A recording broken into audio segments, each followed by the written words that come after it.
అన్నదాత సుఖీభవ కార్యక్రమంలో మర్రిపూడిలో జిల్లా మంత్రివర్యులు శ్రీ డోలా బాల వీరాంజనేయ స్వామి గారు పొదిలికొండ శ్రీ లక్ష్మీ నరసింహస్వామి దేవస్థానం పొదిలికి సంబంధం లేదు, ఈ దేవస్థానం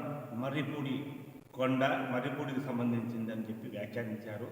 సార్, పొదిలి, పృథులాపురి, పృథులగిరి అనుబంధం చాలా చారిత్రాత్మకమైనటువంటి శాసనాల ద్వారా కానీ చారిత్రకమైనటువంటి ఆధారాలు కూడా ఉన్నాయి. విజయనగర సామ్రాజ్య రాజులు కానీ, చాళుక్యులు కానీ, తెలుగు రాయలు కానీ, ఎంతోమంది వెంకటగిరి రాజా గారు కానీ వాళ్ళ కూడా పృథులగిరికి వాళ్ళ యొక్క మాన్యాలు కానీ వాళ్ళ యొక్క ఆస్తులు ఇన్ని కూడా దేవస్థానానికి ఇచ్చినటువంటి ఆధారాలు ఎన్నో ఉన్నాయి.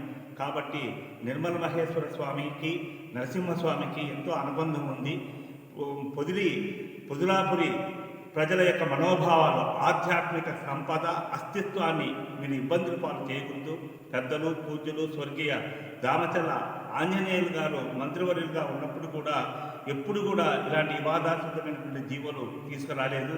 మీరు కూడా పొదిలి ప్రజల యొక్క మనోభావాలు దెబ్బతీయకుండా మీరందరూ కూడా మళ్ళా పునరాలోచించి మీరు మాకు న్యాయం చేయాలని చెప్పి పృథులాపురి ప్రజల తరపున కోరుకుంటున్నాను సార్. నమస్కారం సార్.